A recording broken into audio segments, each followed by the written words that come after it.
Production. Okay. Hi, everyone. I'm Linda Sheldon-Feld with the International Grief Institute, and this is Moments of Hope, a show featuring people who turn pain into passion to do good things in the world.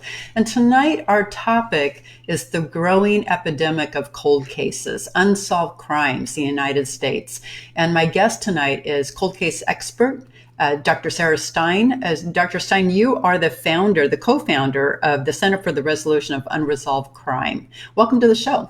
Thank you so much, Linda. I really appreciate you having me tonight. Oh, it's nice having you on. We did a show last November talking about the missing white woman syndrome. And so it's a privilege to have you back tonight to talk about the growing cold case problem. It's really a problem here in the United States, and it's grown exponentially over the past 4 decades. And so what is the enormity of the cold case problem here in the United States? It's truly staggering in the sense that between 1980 and 2018, the United States accumulated approximately 930,000 murders. The clearance rate for those murders is approximately 66%. Which means that we are left with approximately 300,000 unresolved murders alone in this country. And in addition to that, we have 40,000 unidentified dead approximately in morgues all across the country. That's a staggering number. It is. Staggering. It is, very much so. And you think about what these families go through. Each family who's faced with an unsolved crime goes through a horrific journey. Yes. That is invisible to the rest of the world. Yes. And so what do you think the hang up is? Where do you think we've gone wrong with so many cold cases out there, unsolved homicides, unsolved kidnappings, and now, all these thousands of unidentified bodies in the morgues? Where have we gone wrong? Well, I don't know if it's so much of a question of where we have gone wrong. To me, it's more of a question of how society has evolved naturally and how law enforcement has been forced to respond to those changes in society, as well as our political system. And there's a myriad of factors. In the 1960s, for example, the homicide clearance rate was approximately 90%, which is a fantastic number. However, at that same time frame, approximately 75% of homicides, the perpetrator and the victim knew each other. So it was relatively more simple to solve those types of crimes. Following the 1960s, we got into the turmoil of so much political unrest in the United States with the Vietnam War, with the Civil Rights era, and also serial killings began to occur. And the media began to focus on those more. And that's when the public really developed an interest in crime and in these types of cases. And in the modern era, in the post 9/11 world, many of the resources that had been allocated to law enforcement were now being shifted, shall we say, to fighting the war on terror. And law enforcement lost a lot of resources for these unresolved cases, and they're simply drowning. These fresh cases will come in and they will have to give them all the attention they've got. And unfortunately, that means that these cold, unresolved cases don't receive attention. So there's a lot of different factors that are involved. And so, I think also of, gang-related violence, Absolutely. how that has increased and likely contributed to the number of unsolved murders. And so when a case comes in to law enforcement, what dictates how much resources, how the scope of the resources that they dedicate to that case? And when they do that, that pulls away from other cases. So where in that hierarchy do those cold cases fall? Unfortunately, many of these cold cases fall to the back burner, and it's not the fault of law enforcement. It is simply the fact that they are overwhelmed. They don't have the manpower that they necessarily need. They don't have the funding that they necessarily need. And they might not have the appropriate training to accurately review a cold case in terms of behavioral analysis and other factors that are so important in resolving these cases. And so is that a departmental determination whether they have enough funds to have someone on staff who is skilled in that? Is that Well, certainly it's a factor. Funding is certainly a factor. Of course, the willingness of police departments to work with outside consultants is also a factor, but the majority of law enforcement that I have encountered have been extremely willing to have an outside, fresh set of eyes look at a case that has become stagnant, because these detectives, these cases are not just investigations to them. These victims and their families become part of their families. And um, I they try very hard. yeah, right. And I know, they're humans. They're human. And so I'm thinking through my head, walk me through what can go wrong in a cold case. I'm thinking of what happens when, law enforcement that are dedicated to case A get pulled off of that to go to case B. Who takes over case A? Does that information get passed along? What are the things that can go wrong for a cold case? Well, if a cold case is being actively reviewed by a law enforcement agency, the issues that I could see arising are, first of all, a common practice with law enforcement agencies, certainly not all, but some, is to rehire retired detectives from their department to come Okay. in and review these cases. That can be a significant hindrance to the resolution of these cases. And I say that simply because these retired investigators who are coming back may have worked on that case, or they may have already formed an opinion about that case. And it might not be as effective as an outside party who has no bias or agenda with that case to come in and review it. So that's one issue I could see arising. Another issue that I have seen quite frequently with cold cases is that because law enforcement is so backlogged with current cases, they rely heavily on scientific advances with DNA technology, etc., and they rely on DNA to resolve these cases when in fact we know that DNA only solves approximately 25% of cold cases. The other 75% are typically solved by behavioral analysis, by boots on the ground, and old school detective work. So relying on that DNA to be a magic silver bullet is certainly a concern. And I think that's really important to bring that up. Thank you for that, because, in today's era of 23andMe, Ancestry.com, where people can spit into a tube and send it off for DNA analysis to get their, medical gene, that kind of thing. I think that there is the myth out there that if these things can be turned around in a matter of weeks, what about my cold case here? Why isn't that Right. DNA processed? And, Right. why is it still sitting on a shelf 7 years later, kind of thing. And so thank you for bringing that up, because I think it's very important to share that the statistics on that for people to really understand that that is a tool, but it's not it doesn't solve all of them.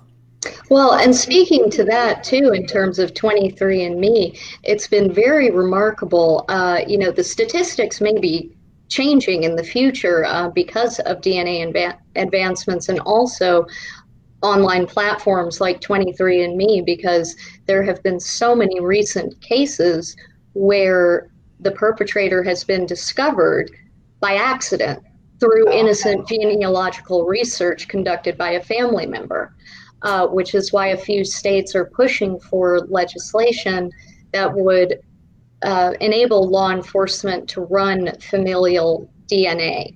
Okay. So that is one advance that has been coming. So. Well, there was recently in the news about the backlog of rape cases with the DNA and such here in the Pacific Northwest. And so why do they have such a backlog when these companies such as 23andMe can process a DNA sample within, 6 to 8 weeks? Where's the hang up with cold cases or any case involving law enforcement? Is it a matter of funding? Is it a I matter would of I, resources, time? I would imagine that funding plays a very, very large part in it. And secondary to funding is simply that uh, most, all of these online platforms for genealogical testing, they're privately run Right. organizations. For So they profit, yeah. have the luxury of having all the funding that they need and all the personal personnel that they need at their disposal. Whereas in state labs, where uh, rape kits are tested, where cold case DNA samples are tested, they are limited in their capacity of what they can do, how many samples they can run in a day, how much personnel they have, and how much funding they have, and also the level of technology that they have available to them. For example, a state such as New York might have more advanced technological capabilities than a different state. It's just there again, there's a myriad of factors that contribute. Is there any likelihood of a big city law enforcement agency solving a homicide case sooner than the little towns out in rural areas because they have a higher funding, base and budget? Not necessarily. Okay. It's not as simple as that. I wish it were. Okay. It's from my perspective, it's not only the funding, but it's the people in that department. Mm, Um, it is who you have looking at these cases and who you have out on the street pursuing these investigations. Because if these people are not properly trained in what to look for in a case file, if they are not trained in behavioral analysis or interviews, interrogations, um, any of those things, it could really damage a case. So, from my perspective, the personnel and the quality of the personnel trumps technological capabilities. and so, why aren't more law enforcement being trained in these modalities? Why are they not being given the skill sets to do these, the behavioral analysis and that kind of thing? Well, I think many state agencies do courses on behavioral analysis in their academies. And certainly, if nothing else, how shall I put this? To observe behavior, to observe an individual's behavior and to see if that person is behaving in a way that would indicate they were involved in a crime. Uh, but typically, for example, I went through myself personally a reserve police academy, which of course is quite different than a full-time police academy. But I went through this academy, and there was not one single lecture or lesson on criminal investigation, on any of that. What we were taught in that class was shut up, stay put, and wait for the state police to get there. Really? That was the extent of that training. And to me, that was horrifying because, especially in cases of, veering off the topic of cold cases for a minute, but for example, in the cases of child abduction, in all likelihood, the first person who's going to be responding to that scene is going to be either a part-time officer or an officer, just from the local town. And to say to someone in training to do this profession, don't do anything, just wait for the state police to arrive, is negligible and wrong. So Because what can the state police offer that these the other agencies can't? simply more resources, simply more resources, more So manpower. is that passing the baton then, saying, well, we don't want it to impact our budget, so we're just going to wait for state police? No, I don't think that's so much the case. For example, in some states, the state police have jurisdiction over death investigations, district attorneys, things like that. So it's not a budget question. It's Okay. just more of, I guess, a jurisdictional issue, and also, quite frankly, turf wars. They exist quite frequently Uh, in the law enforcement community. Uh, and unfortunately, we do see that still. and so, how much do you think that impacts an investigation? I think it can greatly impact an investigation simply because of the fact that if each agency who is involved in the investigation is wanting to break the case themselves and not sharing information with other agencies, that can have catastrophic results. And the best example I can use of that, and it's not a cold case, but is 9/11. Our federal law enforcement agencies did not talk to each other. They each had pieces of information about those people who were going to attack our country, and that information was not being shared. So, And what look what prevented them happened. from sharing it? Just not having the right infrastructure in place? Or was it, again, the turf war? A little bit of the above? I mean, that's horrific I when you add that component to any crime, let alone a terrorist attack. it's I think law enforcement wants to be able to give I'm trying to find a way to say this. Law enforcement wants Each law enforcement agency wants to be the one to provide justice. Sure, sure. They And that's want to why be they're the in the one to business. do that. Yeah, And yeah, it's that's their not passion. right, it's their passion. It's not Right. so much, I think, a matter of ego or things like that. Certainly that comes into play, but a lot of these detectives take these things very, very personally, as I said before. And Right. so I think that drive, more than anything, Sure. Well said. Well leads said. them to do that. They get very few accolades in their Yeah, job. And yes, they so do. the opportunity to, solve something and receive that pat on the back is probably few and far between.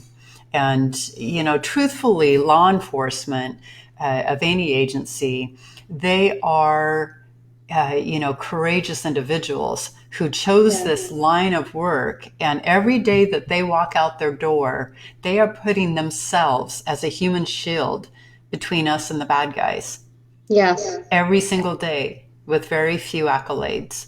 And so I can see absolutely. why that would be a driving force behind Absolutely. that. I mean, that's a human thing.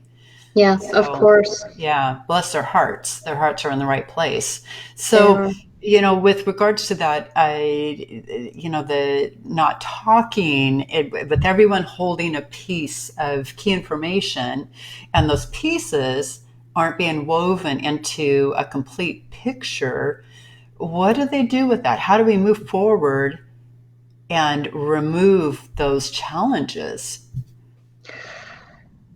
That's a very good question. Well, uh, I think in today's technology, where we can order something and within 24 hours it'll be on our doorstep. mhm. So where is the cracks? Where's the weakest links in that whole process? That is, our cold cases are growing instead of shrinking. Correct. So Correct. it's just, I, from a neutral standpoint, a perspective of societal members such as myself with very little, formal understanding of law enforcement and all that, such as yourself, you understand all the nuances there. So from me looking at it from the outside in, it's like, how is this even happening? how is this happening? Yeah, Absolutely.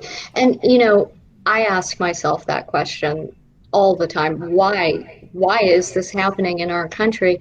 And again, I believe there are several different factors that contribute, but one interesting one that I really feel it's important to address is that the public is fascinated by crime and by these stories.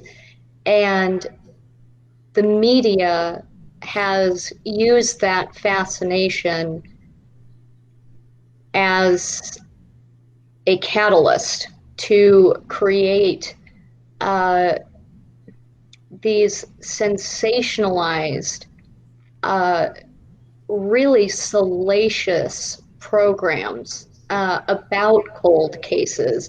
For example, and I'm not saying that any of these particular shows are salacious or awful, but there are dozens of these shows out there. Cold Justice, I mean, anything on Court right. TV, everything on Netflix, all of these cold case documentaries and stories. And what is heartbreaking to me, and I'm sure to many, many, many families and investigators alike, is that I think the public, while they want to help, many people see this as entertainment.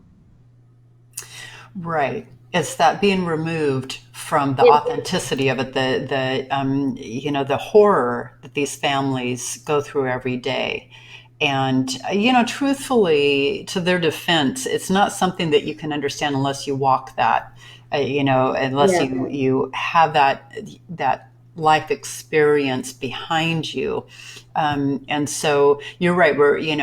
Humanity is fascinated with murder and with, cold cases and hmm, especially the sensationalized cases and such. And so I think, like John Benet Ramsey and oh, things like absolutely. that are still in the media, Hmm. decades later.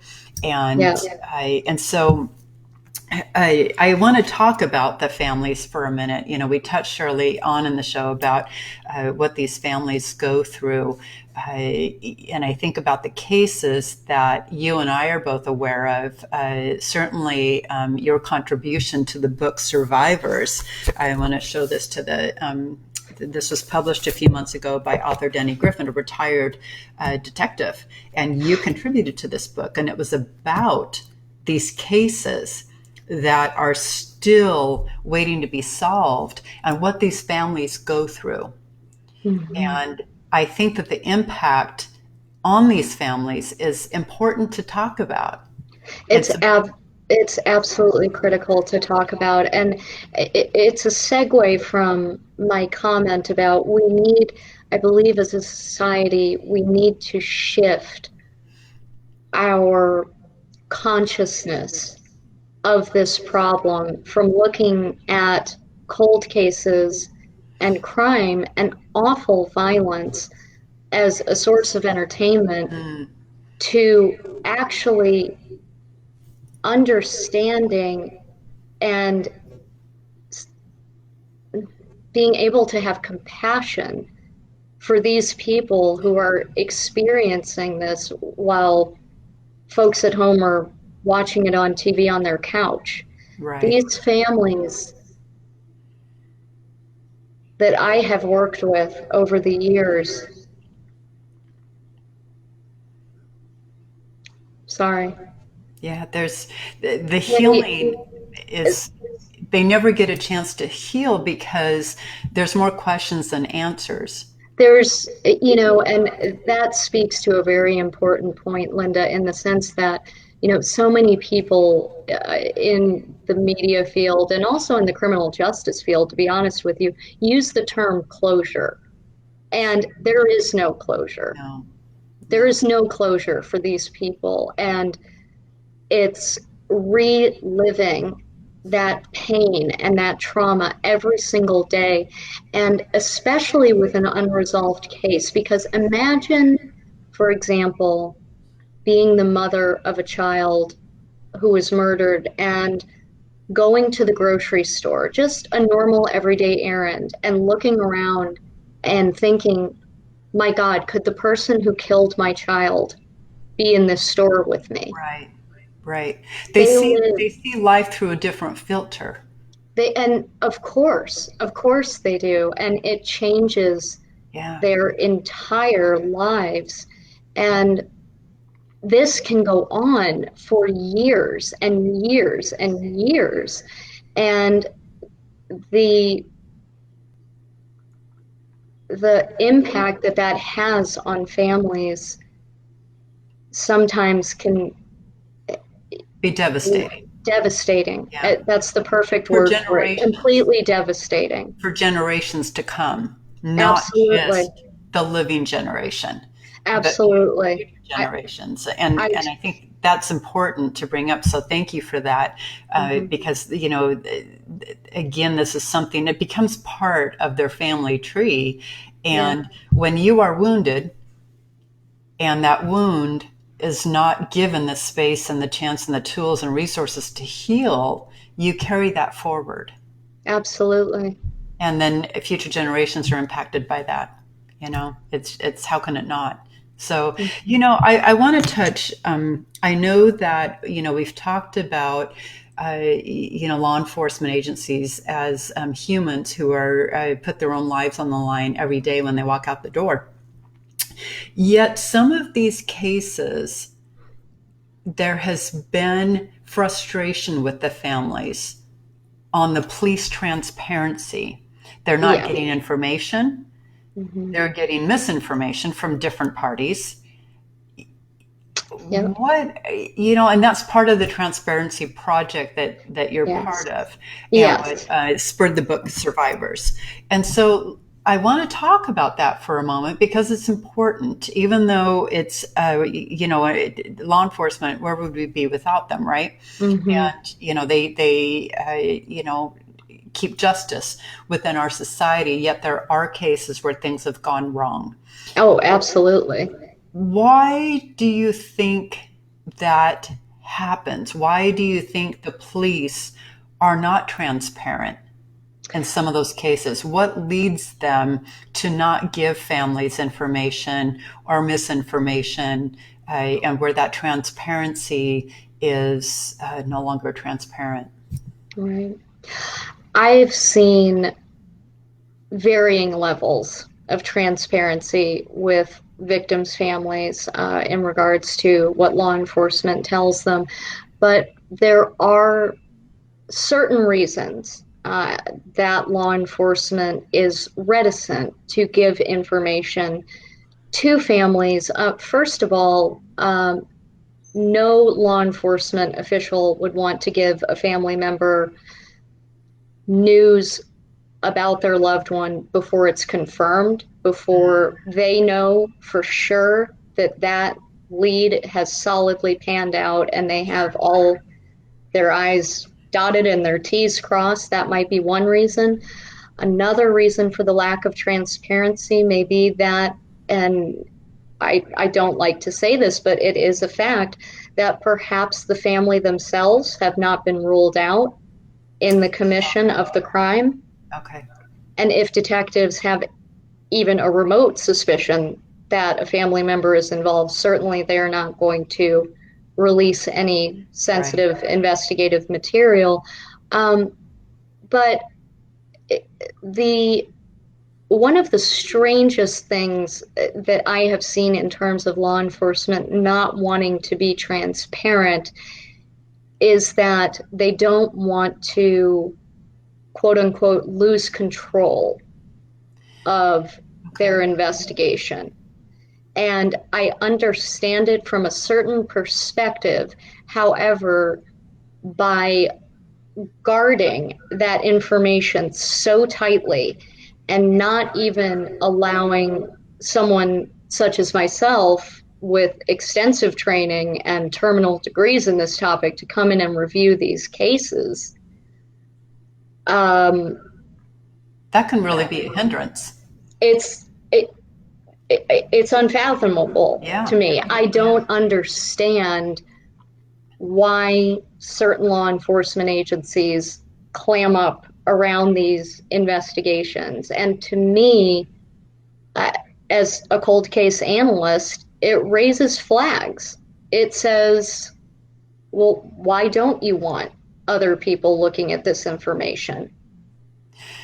And so when you experience that, when you get called in, to serve as a third party neutral private investigator, of which you do, Uh, and Let me, I'm sorry to interrupt, but just to clarify, um, I am not a private investigator. okay. I just a cold case analyst. I no longer, no. Okay.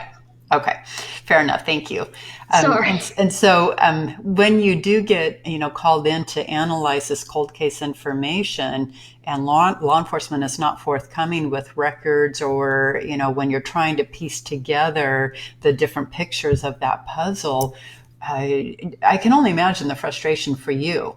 Well, And, and let me clarify also that I served in two different roles up until about 2018. I would be a consultant for families who would call me because they were frustrated with the police. okay. And in those instances, I would be more proactive in terms of things like holding tip campaigns, trying to organize meetings with law enforcement, and really being an advocate for that family. Um, but in those instances, it's very difficult to create a positive relationship Mm, with law enforcement because I'm coming in because the family has said to the police, you're not good enough. sure. And so it automatically creates a very, They're on the defense. yeah, they're very defensive. And why wouldn't they be? I Right. mean, I would be defensive as well, I think, if I But wasn't told about it. having But said that, though, if I were in yes, their shoes and we've just, come up against the wall, oh, to me, it would seem like, yes, please look at this. What are we missing? absolutely. What do you have to lose? And Yeah. most, Not, yeah. the second capacity that I work in is specifically for law enforcement, and that is only what I do now. Okay. I consult for law enforcement exclusively, and in those instances, I am given access to the entirety of the case file, and then I am able to do my job. So when you were an advocate for the family and hired by the family to Yes. come in and review this information in hopes of uncovering something, a tidbit, a lead that wasn't fully exhausted, what have you, did you find resistance to getting access? Yes. Okay. Okay. But when you're hired from the law enforcement agency to please Mm-hmm. come in and help us, see what we've missed or try to Right. find something we haven't looked at, you're given full access because you're Abs- a team member. Absolutely. Okay. And, And they're not on the defense. with law enforcement, any law enforcement agency I contract with, I sign a confidentiality agreement, Okay. uh, just to put their mind at ease, that this information is not going anywhere beyond the confines of their department. Okay. I'm just there to help to see if I can give them a way to move forward in the investigation. So in those instances, I have no contact with the family members. Okay. I And so they provide know my that reports then. exclusively to the police. Okay. So they know there's no danger of the information Yes. being passed on for whatever reason. Okay.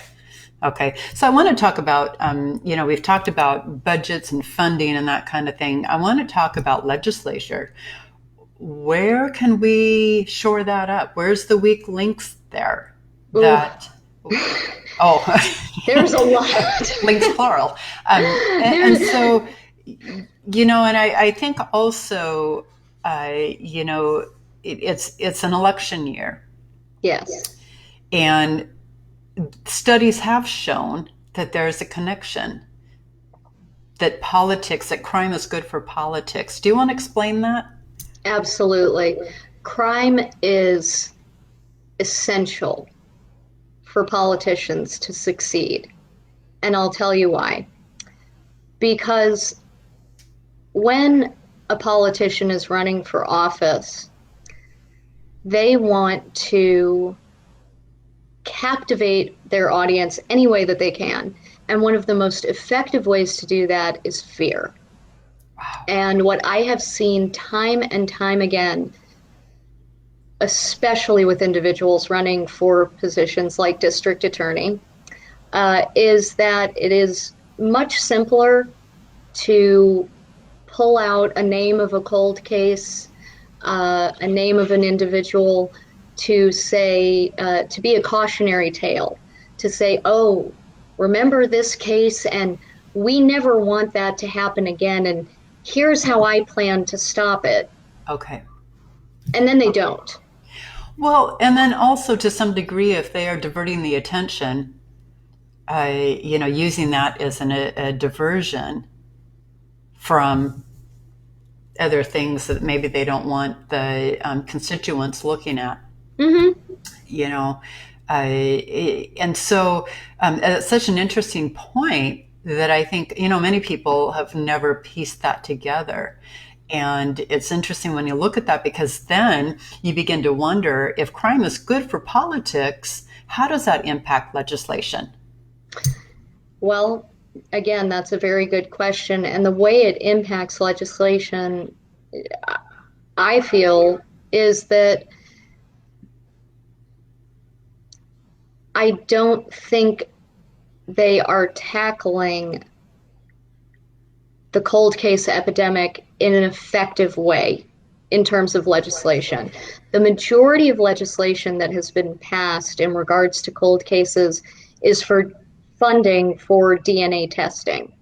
And again, as we discussed earlier, while that's all very well and good, that will only resolve up to 25% of these Right. cases. That's still a significant number. I'm not trying to diminish its value by any means, but we need other legislative efforts, and we need legislation that will not only inspire but enact accountability for law enforcement to and politicians and district attorneys and all of these people and the media to communicate with these families, to be truthful with these families, to say, hey, our technology wasn't what it was 30 years ago. We didn't even know what we were looking for, but here's where we are now, and here's how we're going to go forward. What I would like to propose legislatively, and this optimally would be at the federal level. If this is done state by state, it's not going to be consistent, and it just won't work. I would like to see civilian expert panels to work in tandem with law enforcement, I think that would be phenomenal, to provide an extra set of eyes and to ensure that there is communication with family. So Uh, would these be volunteer based? And what yes, expertise could they be, what skill sets can they be given so they know what they're looking at? I would envision this panel to include experts ranging from medical examiners to behavioral analysts Okay. to forensic scientists. Okay, so Um, not like the just societal members that make up like a jury. So you're thinking more like, and I'm thinking just for a comparison, um, cancer. There's a panel of doctors that will come together to review cases mhm. and to talk about it. So this is what you're envisioning, something similar where it's experts coming together, people with skill sets.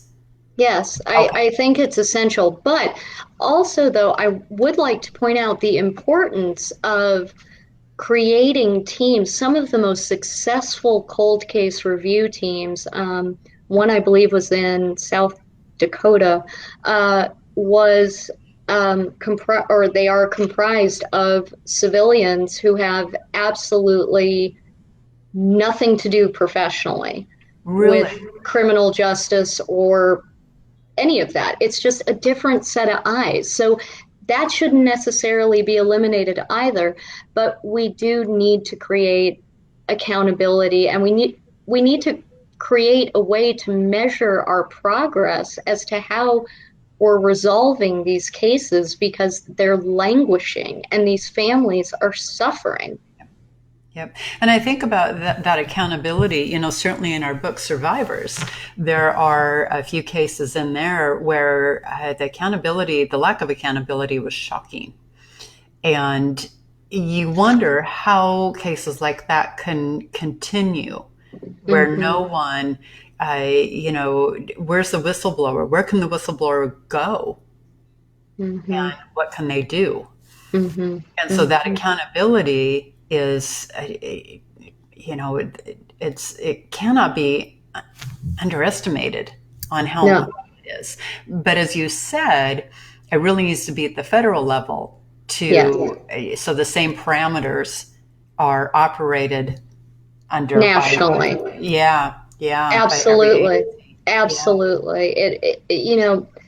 I mean, there is a National Center for Missing and Exploited Children. right. Why is there not? And granted, that's a nonprofit, but they do receive government funds. Why can't there be a National Center for Cold Cases staffed with experts? I mean, there are so many different options to address this epidemic, but the public needs to get involved. Right. And I think, again, as you said, crime is good for politics. So there's different barriers that have yet to be, broken down. I think of Project Cold Case, a nonprofit out of Florida there, Ryan Yes, Backman.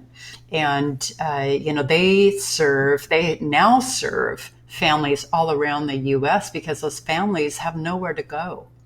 they have nowhere to go. They Yeah. have no one to turn to. And Right.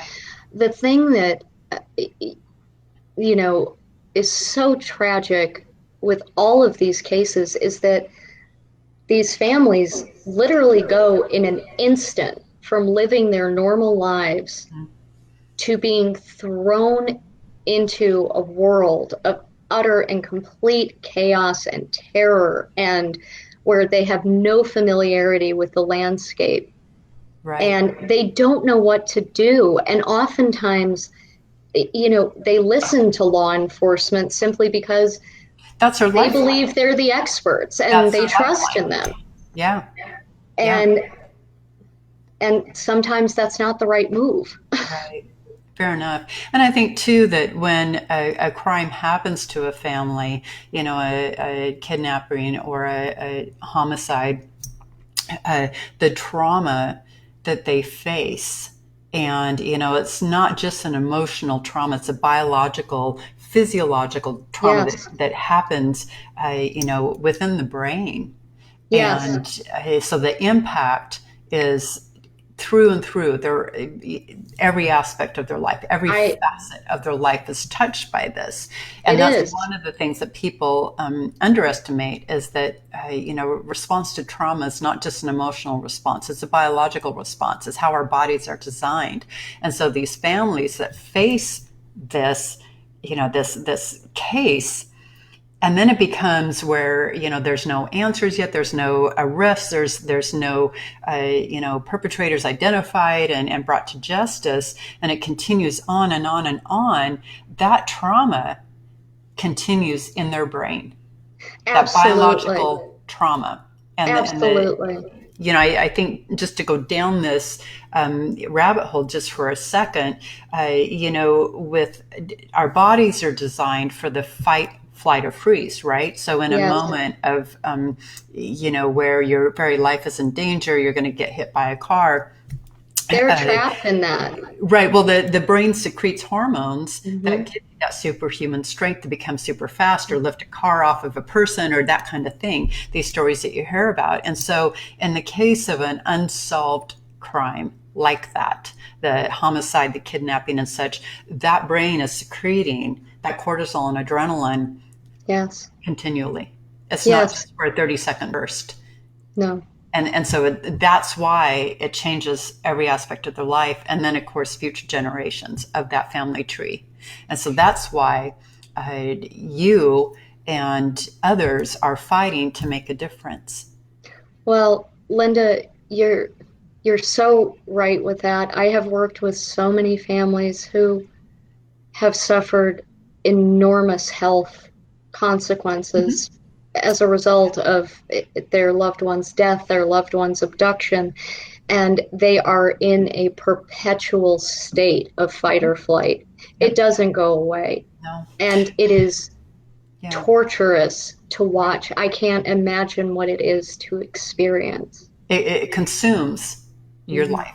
It's Yes, again, the filters that you see life through. So every moment, every joy is always has that, tainted. And so yes, to give these families true ability to reconcile with their loved one in their heart instead of their arms, the case has to be solved and brought to justice. it So does. bless you for what you're doing. Oh, well, Yes. bless you for what you're doing, and Thank to you. all the families, whoever's watching this, everyone deserves a voice. Every person in this world deserves a voice. And if you need someone to help you find that voice, reach out because there are so many resources available to you. And for law enforcement who are watching, we so appreciate you and we want to help you. We want to help to solve the problem of the growing epidemic of cold cases. We do. Really, truly. So thank you for that. Before we let you go, I want to find out about the Transparency Project. Tell us about Abs- that. Absolutely, absolutely. The Transparency Project is meant to educate the public in terms of what is actually occurring in these cases, why the police are not being transparent, the lack of communication with law enforcement, and we are trying to identify these macro level issues that are impeding the resolution of these cold cases. And we are trying to get the truth about this epidemic out to the American public because the American public needs to know that this is happening in their own backyard and it could just as easily be your family as Right. it is the family that you're watching on TV. And we all as a society need to contribute and help and raise our voices and say enough is enough. And that's what the Transparency Project is doing. It's giving a voice to these victims and their families, and to say, we've had enough, we deserve better, Yeah. and we deserve a voice. Because the families are not being heard. No, they're They're not not being being heard. heard. And so having you in their court gives them hope. And hope is what gets us out of bed in the morning.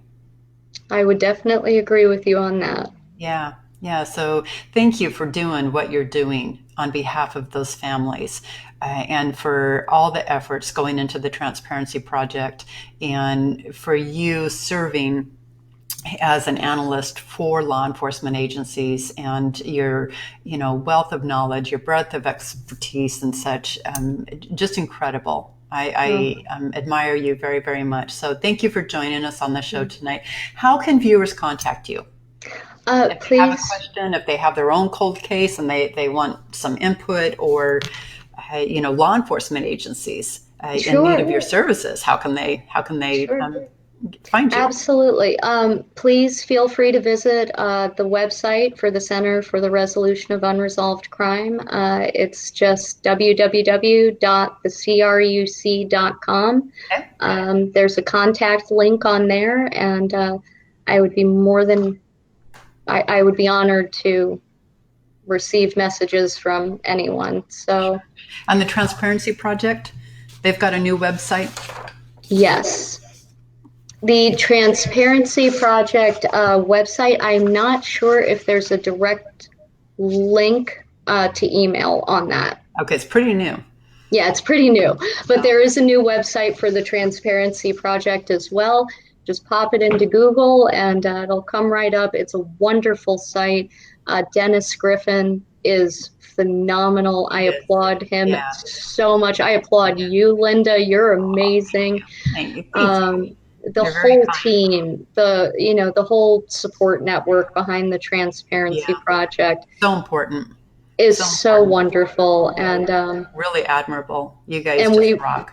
we really hope that we're making some kind of difference. Yeah. So, viewers, if you can't find the Transparency Project, you can also send me a message on Facebook, and I'll get you the website. So, actually, I think what I'm going to do is after the show, I'll grab the URL and post it in the feed for this show. So, yeah. So, thank you Great. so much for joining me tonight, Dr. Stein. You are a Mm, pleasure to talk to, and thank you. always very interesting. And I'll look forward to having you back on the show again another time, and continuing the conversation.